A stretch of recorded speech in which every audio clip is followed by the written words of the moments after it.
This is Lead with Love. I'm your host, Cynthia Iorio, and I'm going to ask you, tell me what I can do to help. No, I'm not. I'm not going to ask you that. Not right now. You know why? Because I learned that that's such a loaded question.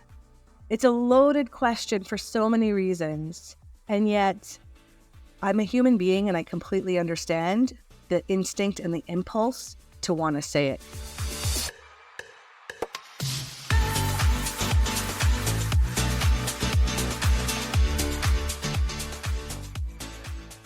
I really wanted to do this episode because asking for help, but also having people ask what they could do to help me was such a double-edged sword, both in caring for my mother and my father.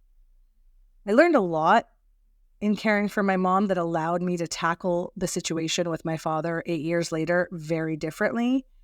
The greatest change that I would say is the self-awareness that I had when my father was sick and what my capabilities were. Obviously, your friends are watching you go through these chaotic times, and they're going to inevitably ask you what I like to call the dreaded 6-word question, or a variation of it, which is, what can I do to help? And while the sentiment obviously is beautiful and driven by the same love and desire to help, which is driving us to care for our loved ones, it can be such a loaded question. Like, I'm in go mode now. I'm trying to keep my head above water, and now you want me to take some time away from my tasks to think about how you can help me?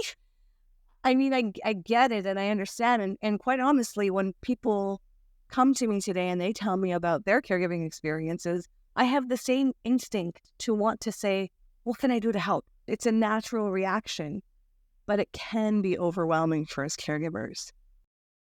So what are the kinds of things that are really important for a caregiver? What are the kinds of help that they can receive, that they need?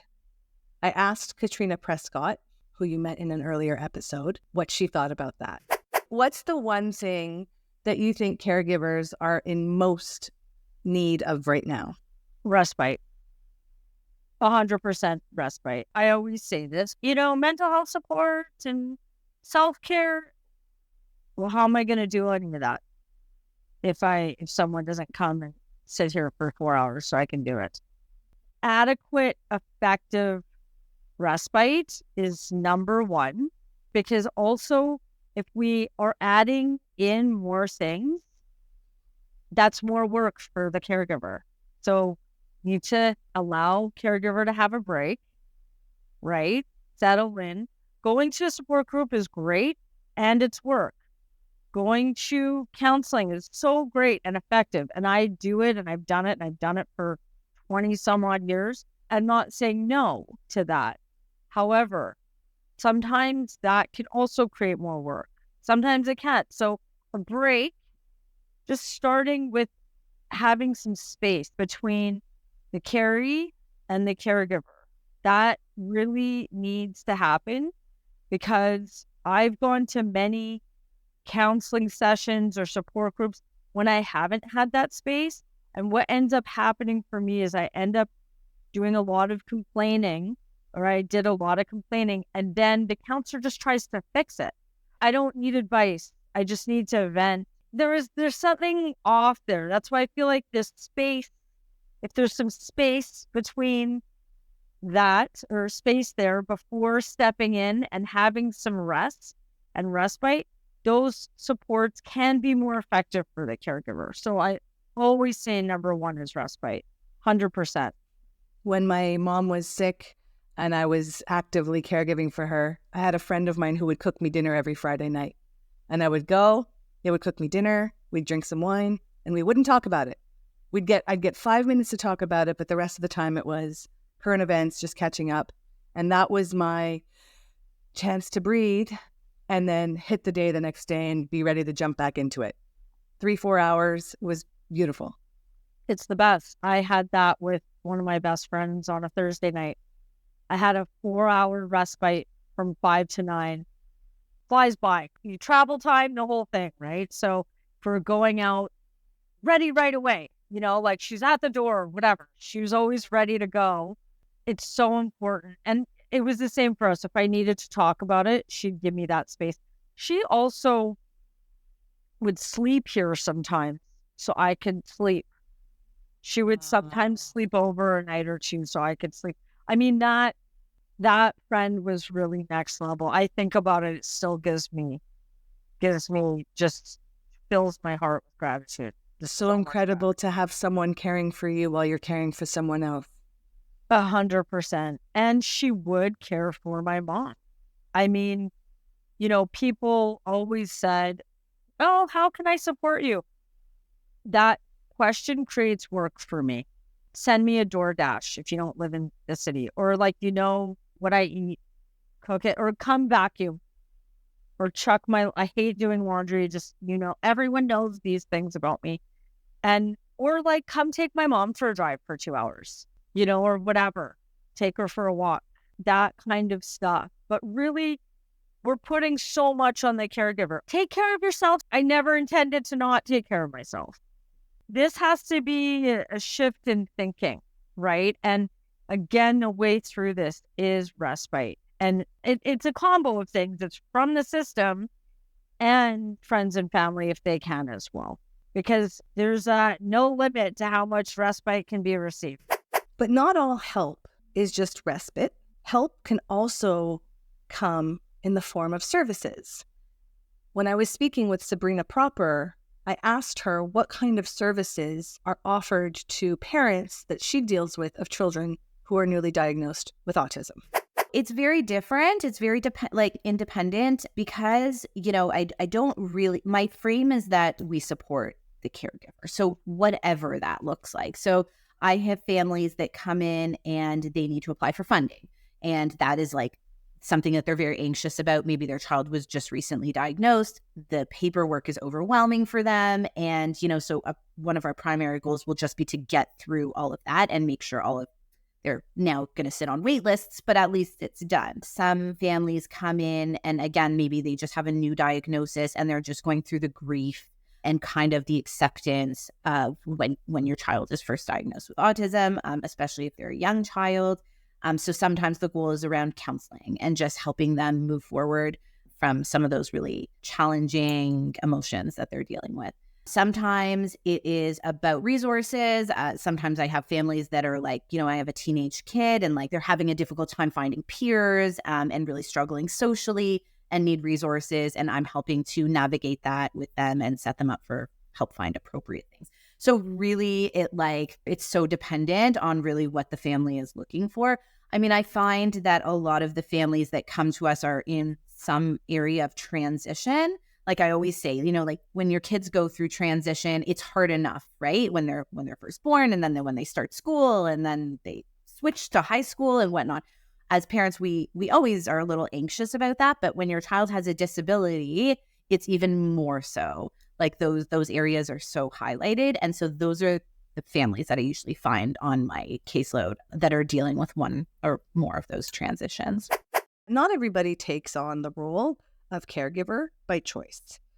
A partner, like a spouse, an estranged child of a parent, a 10, 12-year-old child having to take care of their sibling or their parent who perhaps has a mental illness.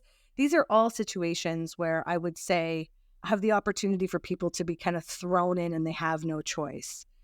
In those moments, there's a lot of emotions that can come up of resentment and a lot of emotions that can come up that really take you out of the present moment. I was fortunate enough to have the choice to care for both of my parents and to be there for them. And I had a very hard time asking for help. And that comes from, the identity that I have that I can do this. I can do everything. I don't need anybody to help me out. Also, this illusion, if you would, that I could do all the things.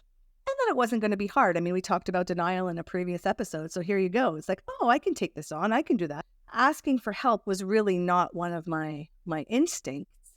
It almost burnt me to the crisp. We talk about burning buildings.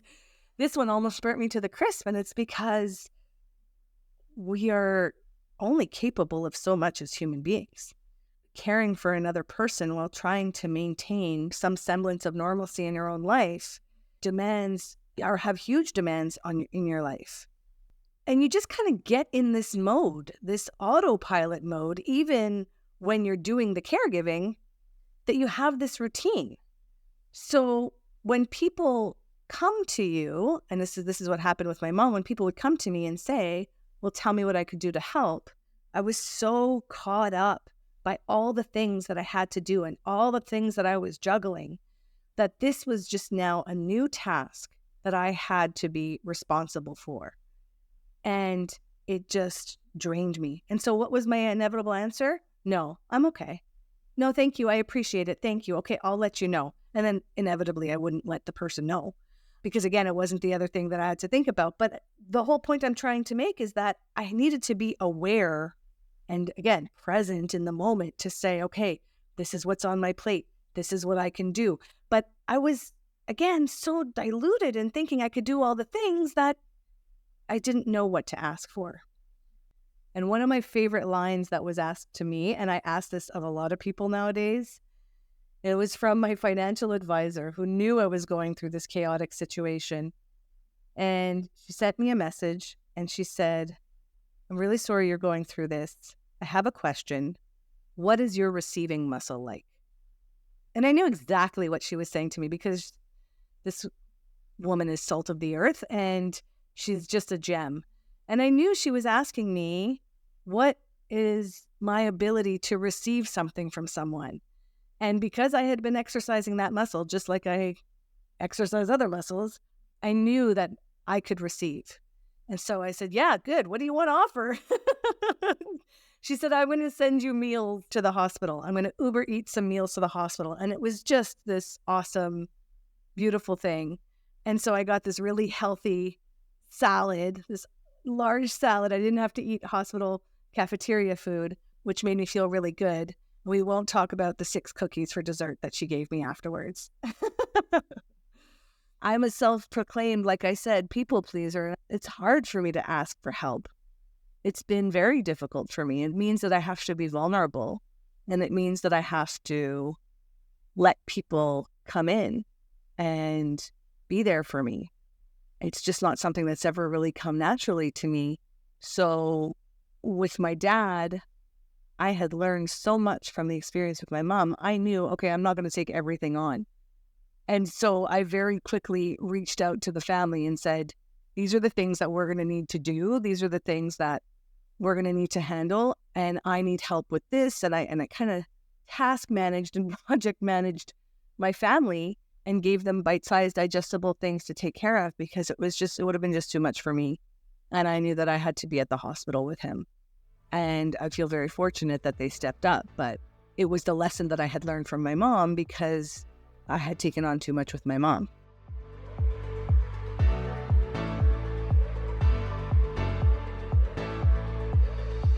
If you like what you heard today, please follow, rate, or subscribe to Lead with Love on the podcast platform of your choosing.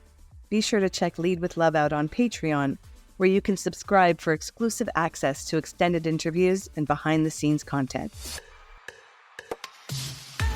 We'll see you back here next week.